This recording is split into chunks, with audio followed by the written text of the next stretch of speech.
Microfone desligado, Carol. Microfone desligado. Desculpa. Ah, é? Bom dia, Lívia. Bom dia, Brunão. Bom dia a todos que nos acompanham aí toda terça-feira. Mais uma. E aqui o bebezinho lindo segurando, hein, Lívia?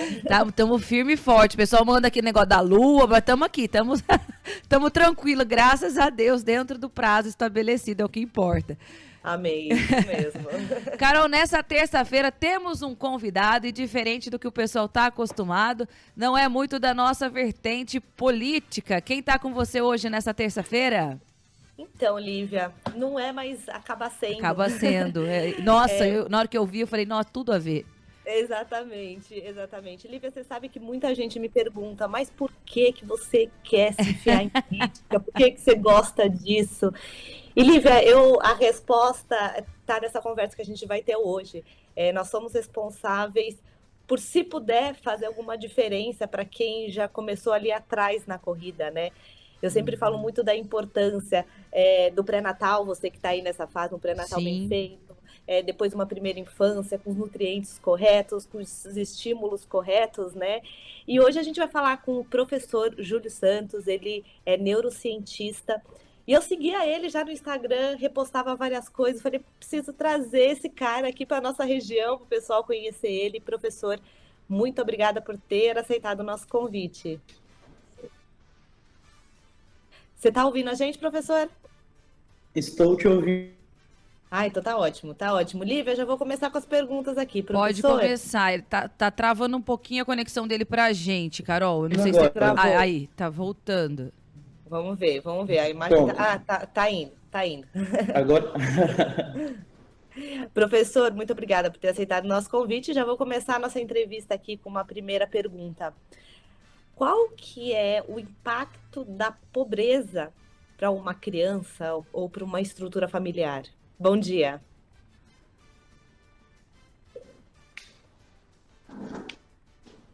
Eu acho que... Você está me ouvindo agora? Sim. Peço desculpa pela... Você me perguntou qual o impacto da pobreza, seria isso no desenvolvimento cerebral? Não entendi. Isso. No caso, nós temos diversos impactos, porque é importante salientar que o desenvolvimento cerebral, ele não é só biológico. Ele é um desenvolvimento que é sociocultural e psicológico. Então, qualquer disparidade socioeconômica cria...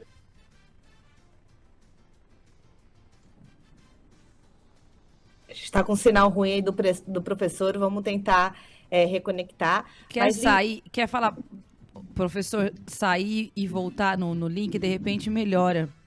Vou mandar uma mensagem para ele falando isso, mas o importante que eu já vou passando um pouco o que eu sigo ele, que eu pude aprender um pouquinho, assim, humildemente falando, ter um impacto. O professor tá ouvindo a gente? Vou pedir para ele sair e voltar. E entrar de novo, isso.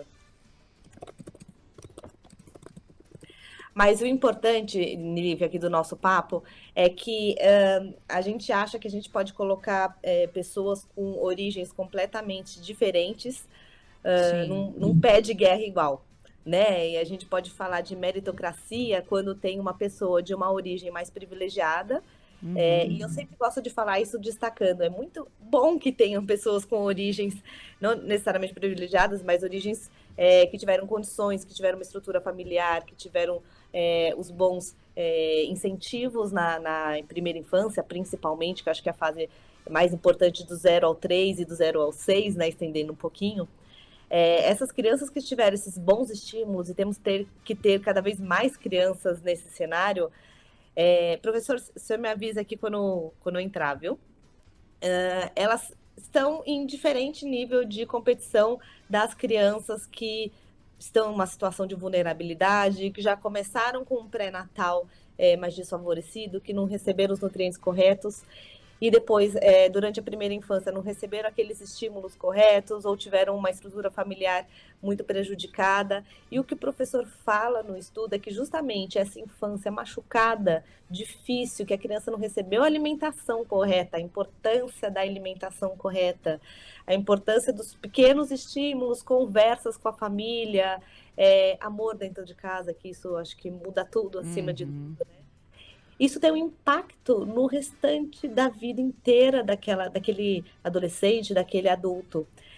Tem impacto nas questões cognitivas, e é isso, essa questão mais técnica que a gente vai tentar atingir aqui com o professor, se ele conseguir entrar de novo, que eu acho que a internet dele está um pouco ruim.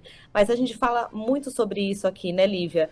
De como é importante a gente atuar, e mais uma vez, voltando ao início da nossa conversa, por que eu resolvi entrar na política? Porque tem essa injustiça, e eu acho que não é só o livre mercado. Olha que eu sou uma liberal, eu acho que a gente tem que ler o livre mercado, a gente tem que ter livre iniciativa, prezar pelo empreendedor, crescer as empresas, mas não é só isso que vai resolver um problema que a gente já tem muita gente ali atrás na corrida, né, Lívia? Então a gente tem muita gente que passou por essa infância machucada, que já é adulto, que já está um pouco atrás na corrida, é difícil dele conseguir se adequar de uma forma ou de outra, e o poder público tem que entrar lá oferecendo cursos, oferecendo suporte, para ele assim conseguir se despontar, mas também tem aquelas crianças que estão por vir, né, Lívia? Então, essas crianças a gente tem que trabalhar na estrutura familiar. Cidades pequenas como a nossa, o professor entrou aqui. Foi do celular, professor? Foi, agora foi pelo celular, agora vai. O celular é infalível. Eu já dei um pano de fundo aqui do assunto, falando da importância do investimento na primeira infância, mas se o senhor quiser retomar, só voltando na pergunta, qual que é o impacto nas crianças e nas pessoas que a pobreza acaba gerando? Por favor, professor. Nós sabemos que nesta primeira infância ocorre um período importante, Carol, que é chamado período crítico. Há 2 períodos críticos que são períodos em que o cérebro está mais suscetível à aprendizagem, à memória, a ganho de habilidades cognitivas.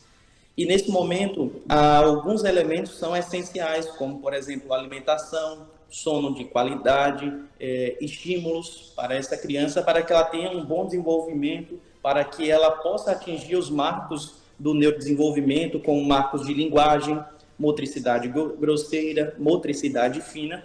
E, nesse sentido, nós sabemos que as disparidades socioeconômicas, elas criam também disparidades na estrutura do cérebro. É muito importante salientar isso. E uma criança, por exemplo, proveniente de uma família com baixo status socioeconômico, geralmente ela parte atrás de uma criança que tem um melhor status socioeconômico do ponto de vista de desenvolvimento cognitivo, que implica em memória e também aprendizagem. Legal. Professor, a gente pode falar em meritocracia, e é o que eu estava falando um pouquinho antes do senhor entrar. Como que a gente conversa sobre meritocracia em um país tão desigual, né? Eu acho que a gente fala muito de política aqui, professor, então a gente vai sempre puxar para esse assunto. Tem muita gente que fala, não tem problema ser desigual, o importante é não ter miséria. Realmente, o importante é não ter miséria, mas essa diferença também social acaba sendo um problema. Mas podemos falar de meritocracia? Como que a gente atua em cima dessa diferença que a criança tem desde o início? Meritocracia, ela só é possível do ponto de vista neurocientífico, do ponto de vista neurológico, a partir do momento que nós temos igualdade.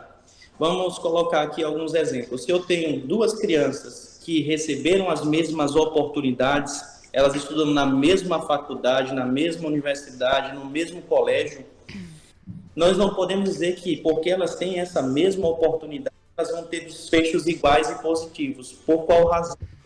Para aprender, nós sabemos que é necessário que haja uma interação muito grande e complexa também entre o ser biológico, psicológico e sociocultural. E uma criança, por exemplo, que não tem alimentação básica, uma criança que não dorme direito, tem o seu aparato biológico prejudicado. E isso traz inúmeras implicações para a aprendizagem.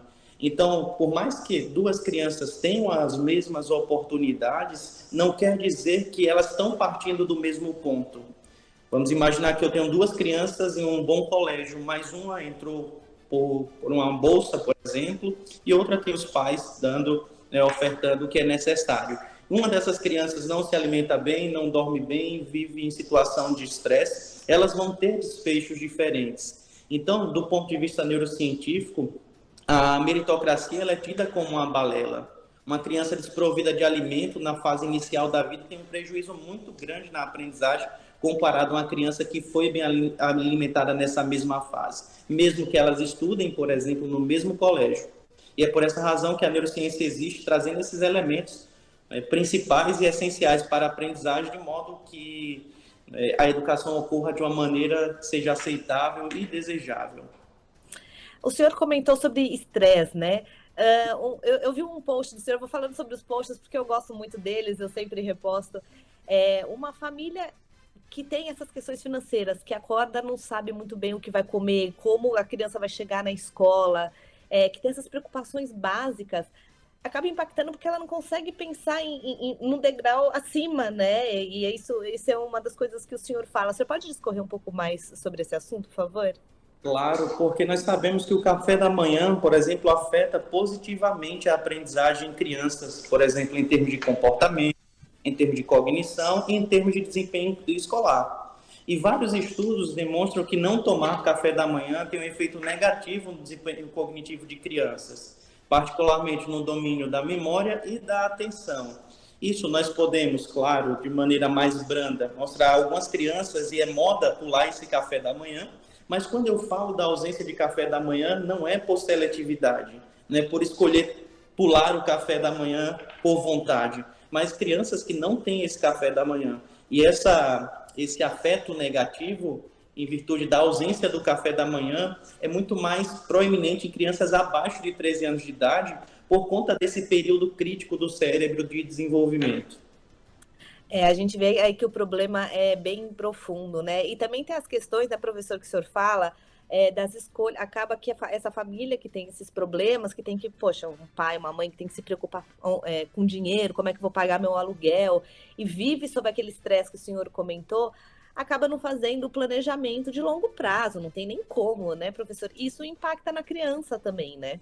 Sem dúvida, porque o estilo de tomada de decisão em pessoas que vivem em um ambiente empobrecido é muito diferente. As pessoas que vivem em ambiente de empobrecimento tomam decisões geralmente focadas no estresse atual. Ela visa a sobreviver, eu posso colocar assim. Então, os planos não são feitos a longo prazo.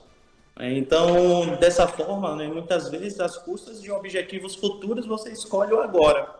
Então, o tipo de tomada de decisão de uma família em um ambiente empobrecido é diferente do estilo de tomada de decisão e escolhas de uma família que tem um status socioeconômico maior. E isso impacta, claro, na criança e, consequentemente, nesse ambiente familiar, né, que é geralmente disfuncional. Isso explica muita coisa, né, professor? Porque a gente aqui em contato com as escolas aqui da nossa região, mas isso acontece com certeza em outras regiões, a gente fala, poxa, os jovens muitas vezes acabam não pensando que podem ter um bom emprego numa multinacional, que podem, mesmo com todas as dificuldades que a gente sabe que são barreiras imensas, mas que podem pensar além do Brasil, que podem estudar fora, conseguir bolsa. A gente sabe que é extremamente difícil, mas existe essa possibilidade. E como que você conversa, né, com um jovem que teve uma infância tão sofrida, vendo os pais pensando no jantar daquele mesmo dia, como que você vai conversar para um prazo daqui a 5, 10 anos? Realmente é muito difícil. Aí eu acho que entra um abraço também do setor público, puxando a sardinha um pouco para o que eu acredito, dentro das escolas, fazer um ambiente acolhedor, trazer a família para junto, né? E tentar suprir um pouco dessa falta de cultura de pensar em longo prazo, falta de espaço, né, dentro da família, de pensar em longo prazo, pensar num futuro promissor, trazer um pouco para a escola, mostrando exemplos, enfim, a gente vê que o problema está muito intrínseco, né? E outro ponto muito importante que o senhor fala também são das doenças mentais, né? Então, não é só na questão de eficiência, de trabalho, tem um ponto importante que a pobreza acarreta aí nas doenças mentais, né? E nós sabemos que o baixo estado socioeconômico, né, o empobrecimento, ele é um fator de risco para ansiedade e depressão.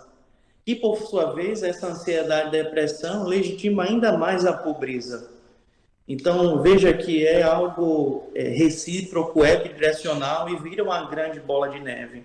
E se tratando, por exemplo, de escolas, como você pontuou bem, Carol, nós sabemos, por meio de inúmeros estudos, que crianças com menor status socioeconômico, elas pontuam menos em tarefas de memória, em linguagem, em controle cognitivo, que está relacionado à escolha, por exemplo, de questões de vestibular ou até mesmo de prova.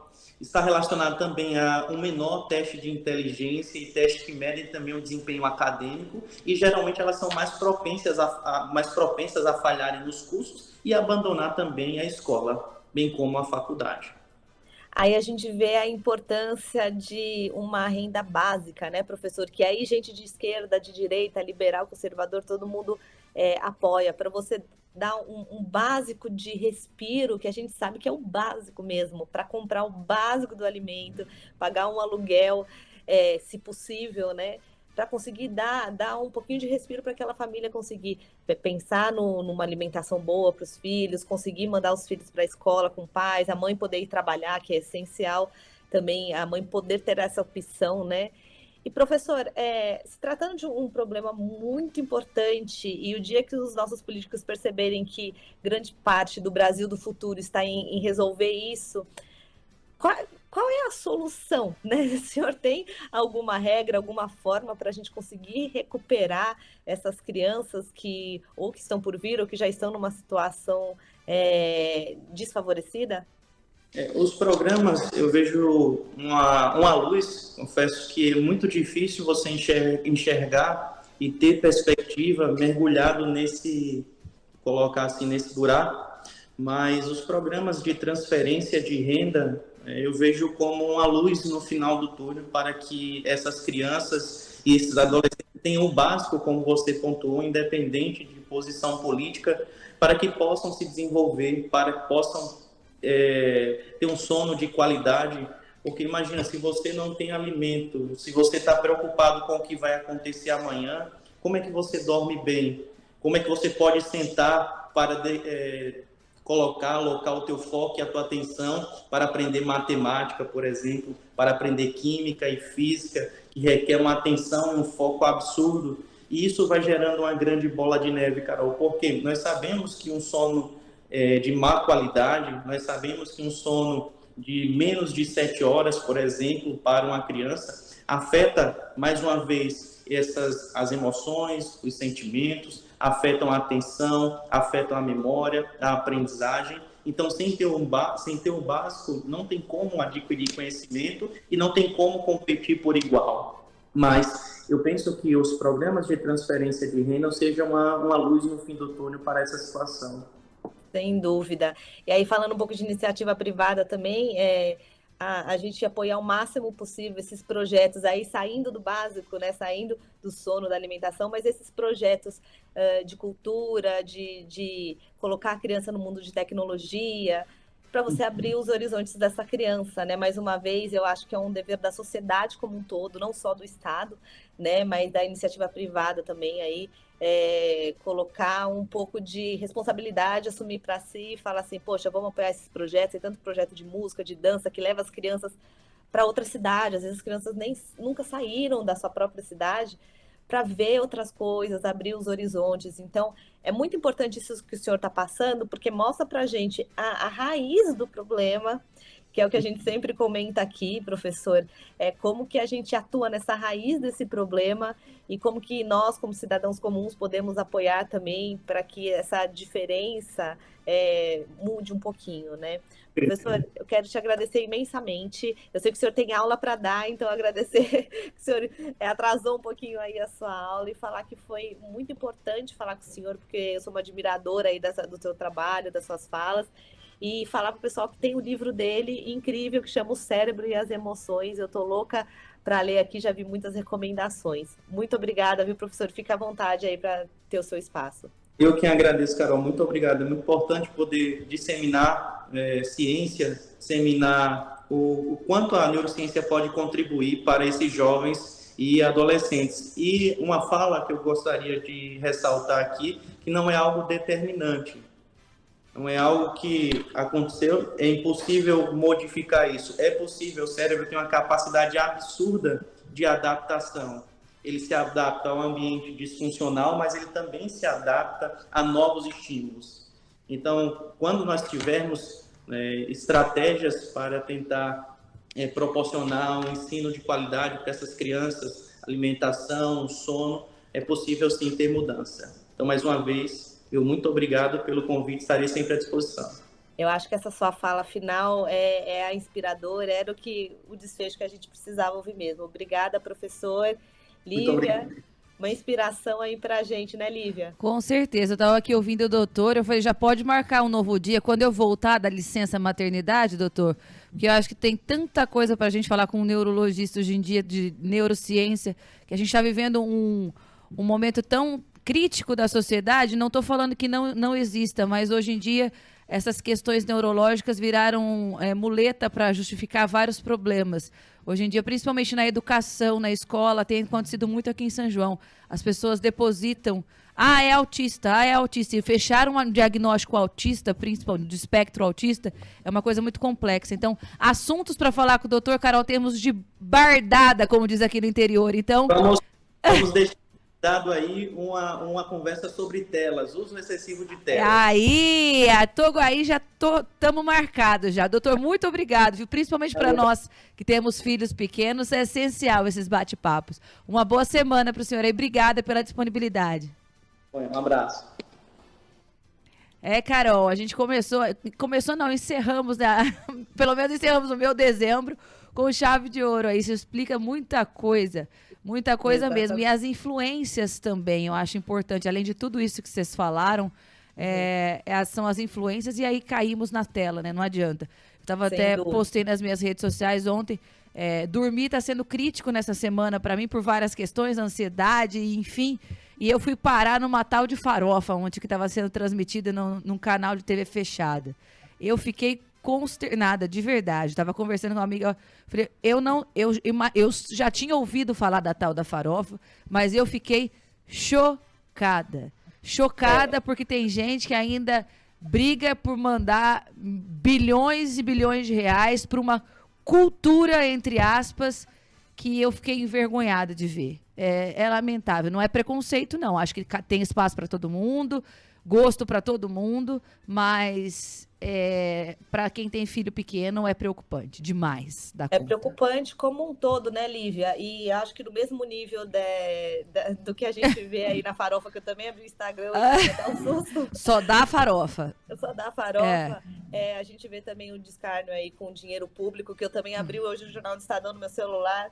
E vi que, assim, independente do que o Supremo determinar, o Congresso está determinado a continuar com esse dinheiro para emenda absurdo. Então, assim, é no mesmo nível, assim. A gente tem uma tarefa muito importante, graças a Deus, ter uma condição de estar perto dos nossos filhos, educar. Exato. Infelizmente, tem muitas famílias que não têm essa estrutura. Eu quero pedir desculpa pelo esse cenário horroroso aqui do fundo. E aí vem na nossa conversa o meu filho, tava tendo um soninho profundo, saudável, lá no meu quarto/escritório. Eu falei, eu vou pro quarto dele. Então, desculpa. Imagina. Tem que aproveitar esses momentos, valorosos, esses momentos valiosos. Exatamente. Carol, muito obrigada, viu, pela companhia esse ano. Já vou me despedindo aqui. Você continua com o Eduardo Corrêa a partir da semana que vem. E assim que o Davi estiver estável, aí eu já volto e a gente continua com as nossas entrevistas. Muito obrigada pela parceria desse ano aí. Foi excelente, super produtiva, muito rica, de assuntos, assim, excelentes. Sempre te admiro ainda mais. Obrigada mesmo pela parceria e pela disponibilidade, viu? Um bom Natal aí pra família, excelente Ano Novo, e a gente vai conversando. Olha, Deus te abençoe muito, Lívia. Você sabe como você é uma mulher incrível. Eu que te admiro demais. E Deus abençoe muito a sua família inteira. Amém. O mais velho também, que eu sei que o poder do mais velho ali é muito importante. Sim. Com certeza ele vai ser um grande irmão. Deus abençoe muito vocês. Ótimo Natal abençoado. E para todos que estão nos ouvindo também, continuo terça que vem, eu tô aí. Exato. E um beijão para todos. Beijão, Carol. Até mais. Até mais. 8h27, então a gente vai para um rápido intervalo. Na volta tem mais Notícias da PAN. Estamos apresentando Notícias da PAN, com Lívia Campos. Notícias da PAN é um oferecimento de Sequoia Urbanismo. Há 24 anos trazendo desenvolvimento e ótimos negócios para as 22 cidades em que atua. Evolução é a nossa marca. Valorizar o meio ambiente é pôr em prática diariamente atitudes que colaboram para a preservação dos recursos naturais e dos espaços públicos das cidades. Plantar árvores, manter áreas verdes, praticar o uso racional da água, manter a cidade limpa e respeitar o patrimônio público também são grandes práticas de cidadania e de urbanismo. Por isso, a Sequoia também vem se dedicando a várias ações de conscientização